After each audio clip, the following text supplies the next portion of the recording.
السلام علیکم ورحمۃ اللہ وبرکاتہ۔ بسم اللہ الرحمن الرحیم والصلاة والسلام علی رسولہ الکریم وعلی آلہ واصحابہ اجمعین، اما بعد۔ میرے محترم بھائیوں اور بہنوں، رمضان المبارک کا رحمتوں والا برکتوں والا مہینہ چل رہا ہے۔ اللہ تعالیٰ اپنی رحمتوں سے ہمیں نوازے اور ان اعمال سے ہماری حفاظت فرمائے جس سے رحمتیں اٹھ جاتی ہیں۔ ابھی ایک حدیث میرے ذہن میں آئی جب میں ریکارڈنگ کے لیے آ رہا تھا، میں نے چاہا آپ سے بھی شیئر کروں۔ یہ دو حدیثیں ہیں، ان کو جمع کر کے میں ایک نتیجہ اخذ کرتا ہوں، وہ آپ کے سامنے پیش کرتا ہوں۔ اللہ کے نبی صلی اللہ علیہ وسلم مدینہ میں تھے تو جبریل انسانی شکل میں آئے اور آپ کے سامنے اتحیات کی شکل میں بیٹھ گئے اور آ کر آپ سے پوچھا مل اسلام، یا رسول اللہ اسلام کیا ہے؟ عمر رضی اللہ تعالیٰ عنہ فرماتے ہیں کہ ایک نوجوان تھا، وہ آ کے مجلس میں بیٹھا تو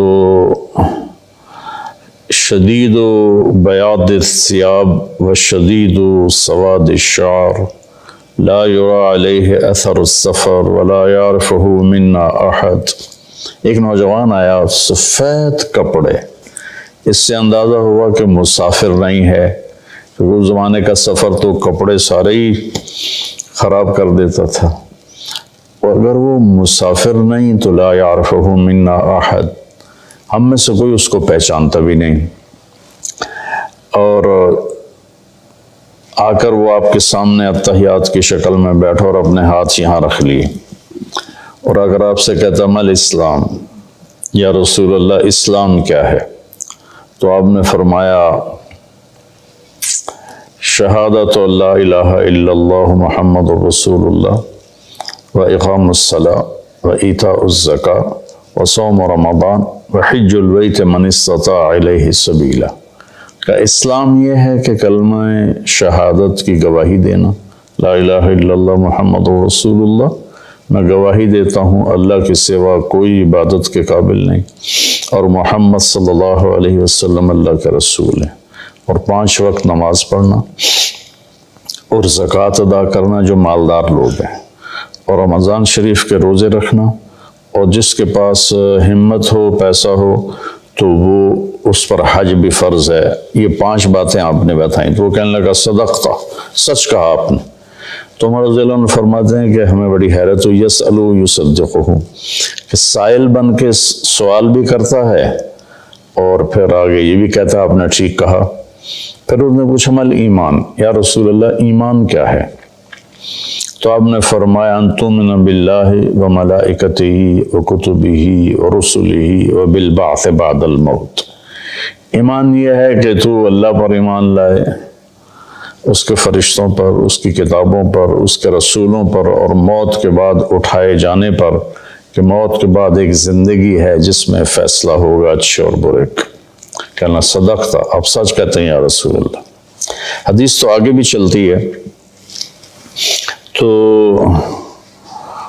خیر وہ بھی بتا دیتا ہوں، بڑی اہم ہے۔ متی تقوم الساعہ، یا رسول اللہ قیامت کب آئے گی؟ تو آپ نے فرمایا مل مسئول عنہا بعلم من السائل، میرے دوست یہ دنیا میں کسی کو نہیں پتا سوائے اللہ کے کہ قیامت کب آئے گی۔ تو کہنے لگا اخبرنی عن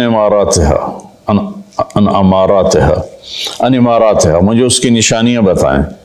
تو آپ نے ارشاد فرمایا کہ ان تری الحفاة الرعاة العالة رعاء الشاء يتطاولون في البنيان وان تلد الأمة ربتها۔ تو آپ نے 2 نشانیاں بتائیں۔ فرمایا جب تو دیکھے عرب کے بدو ننگے پیر چلنے والے اور بکریاں چرانے والے بڑی بڑی بلڈنگوں کے مالک بن جائیں اور ایک دوسرے کے ساتھ مقابلہ کریں، میری بلڈنگ کی منزلیں زیادہ ہیں، اس کی کم ہیں، اس کی کم ہیں، میری زیادہ ہیں۔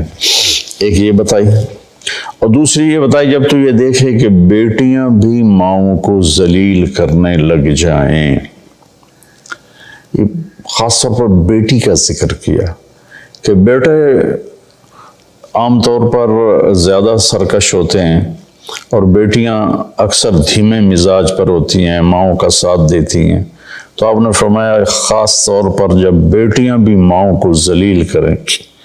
جب بھی میں حدیث بیان کرتا ہوں تو مجھے ایک واقعہ یاد آ جاتا ہے۔ ایک بیٹی اپنی ماں سے کہہ رہی تھی بھونک نہیں، بھونکو مت، بھونک نہیں، وہ ہماری زبان میں تھی، بھونک نہیں، اور اس کی ماں کچھ بھی نہیں کہہ رہی تھی، صرف اس کے خاموش آنسو ایسے بالکل لڑیوں کی طرح بہہ رہے تھے، ایسے ایسے ایسے ایسے ایسے۔ تو آپ نے فرمایا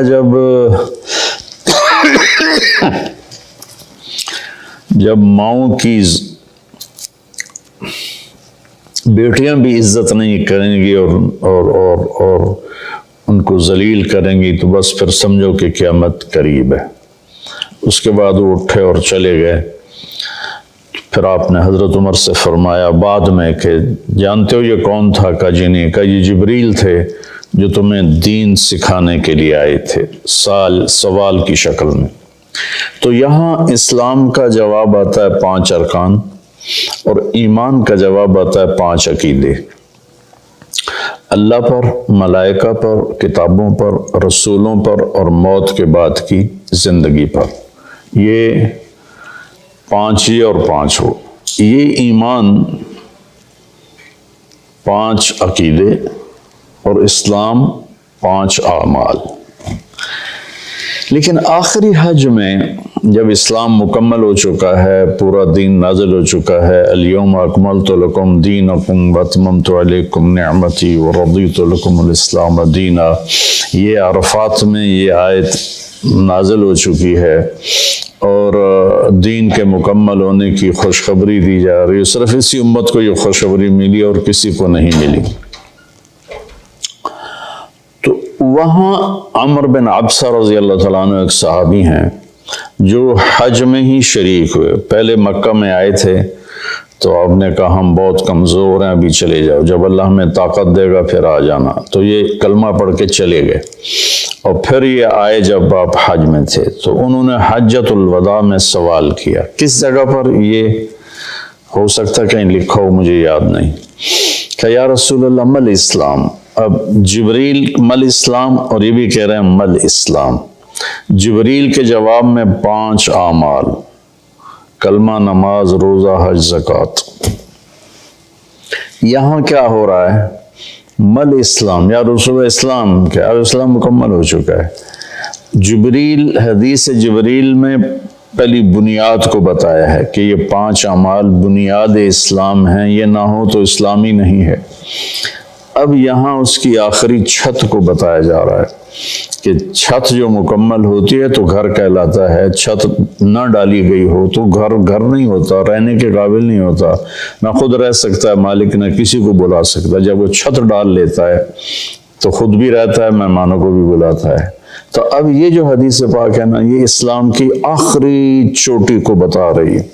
وہ کہتا ہے مل اسلام، ایک اس قسم کا سوال ہے، جواب 2 ہیں۔ آپ نے کہا اطعام الطعام ولین الکلام، اسلام ہے کھانا کھلانا اور میٹھا بول بولنا۔ سبحان اللہ۔ اللہ تعالیٰ کو سخاوت پسند ہے، سخی سے اللہ کو پیار ہے، چاہے وہ فاسق ہی کیوں نہ ہو، اور بخیل سے اللہ تعالیٰ کو پیار نہیں ہے، چاہے وہ تہجد گزار ہی کیوں نہ ہو۔ جو پیسے کا پجاری ہے، یحسب مالہ اخلد ان مالہ اخلدا جمع مالا وعددا، تو یہ اللہ کو انتہائی ناپسند ہے جو پیسے جوڑ جوڑ کے نہ اپنے اوپر خرچ کرتا ہے، نہ بچوں پہ خرچ کرتا ہے، بس مال بڑھا رہا ہے، کاروبار بڑھائے جا رہا ہے۔ تو یہ اللہ سے اس کی دوستی کبھی نہیں ہو سکتی۔ تو اطعام الطعام، کھانا کھلانا، ولین الکلام، اور نرم بول بولنا، نرمی والا بول بولنا، نرمی والا بول بولنا، نرمی والی گفتگو کرنا، یہ اسلام کی انتہا ہے۔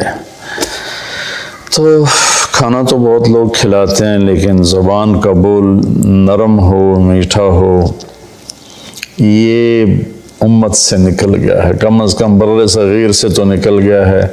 باقی دنیا بھی پھرا ہوں، دست و گریباں ہیں اور پیچھے زبان کا بول ہے، رشتے ٹوٹ رہے ہیں، محبتیں ختم ہو رہی ہیں اور خاندان بکھر رہے ہیں۔ اس کے پیچھے کہیں کہیں جائیداد کے جھگڑے بھی ہیں، لیکن زیادہ جس چیز نے آگ لگائی ہے وہ ہے یہ زبان کا بول۔ میرے نبی نے حضرت معاذ بن جبل رضی اللہ عنہ سے فرمایا، معاذ تمہیں ساری شریعت کا خلاصہ بتاؤں؟ تو انہوں نے کہا جی کیا ہے؟ تو آپ نے ایسے کیا، یہ دیکھیں میری 2 انگلیاں، اور یوں زبان کو اس طرح کر کے پکڑا، ایسے نہیں پکڑا، ایسے پکڑا، ایسے کہ غلط بول پر اس کو کاٹ دو، نفرت والے بول پر اسے کاٹ دو، دل دکھانے والی بات پر اسے کاٹ دو، چپ ہو جاؤ، خاموش ہو جاؤ۔ خاموشی بہت بڑا عمل ہے۔ ہم بچوں کو بولنا سکھاتے ہیں، بڑوں کو چپ رہنا سیکھنا چاہیے۔ لقمان علیہ السلام کا فرمان ہے، بیٹا میں چپ رہنے پہ کبھی نہیں پچھتایا، میں جب بھی پچھتایا اپنے بول پہ پچھتایا۔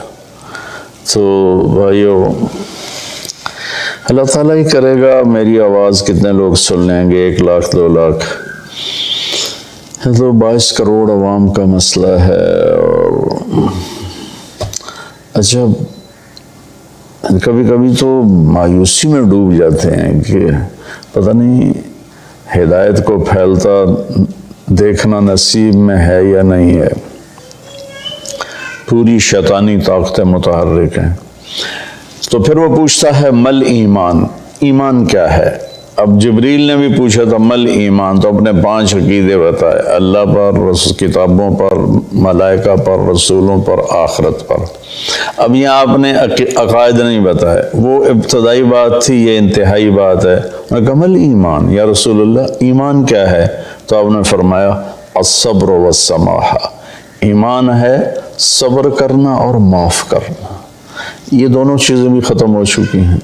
صبر ایمان کا لازمی جزو ہے، اور ہر ایمانی صفت کا لازمی جزو ہے۔ ایک دفعہ میں نے قرآن سے دیکھا تو کوئی ایمانی صفت ایسی نہیں جس کے ساتھ اللہ نے صبر کو ذکر نہ کیا ہو۔ صبر ہمارے ایمان میں ایسے ہے جیسے ہمارے جسم میں خون ہے، خون نکال دو آدمی مر جاتا ہے، یا پانی ہے، پانی نکال دو تو آدمی مر جاتا ہے، جو زیادہ ڈائریا بڑھ جائے تو اس سے موت واقع ہو جاتی ہے۔ تو جس ایمانی صفت سے صبر نکل جاتا ہے وہ صفت ڈیڈ ہو جاتی ہے۔ تو بھائی صبر کر، قیامت کے دن اعلان ہوگا فَلْيَكُنْ مَحْلُ الصَّبْرِ، صبر کرنے والے کھڑے ہو جاؤ۔ تو ایک چھوٹی سی جماعت کھڑی ہوگی، انہیں کہا جائے گا جاؤ جنت میں۔ ابھی حساب شروع نہیں ہوا ہوگا کہ وہ جنت کی طرف چلیں گے، تو فرشتے سامنے آ جائیں گے، وہ بھی اللہ کی منشا کہ ان کا مقام کو دکھانا چاہتے ہیں۔ وہ کہیں کدھر جا رہے ہو؟ کم جنت میں، کبھی حساب تو شروع ہوا نہیں۔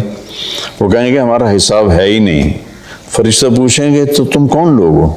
کہیں گے ہم صبر والے ہیں، اس میں مرد اور سارے شامل ہوں گے۔ جس نے بھی صبر کے ساتھ اپنا وقت گزارا، اپنے ہونٹوں کو سی لیا، پی جائے ایام کی تلخی کو بھی ہنس کے ناصر، غم کو سہنے میں بھی قدرت نے مزہ رکھا ہے۔ تو وہ کہیں گے ہم صبر والے ہیں۔ وہ کہیں گے تمہارا کیا صبر تھا؟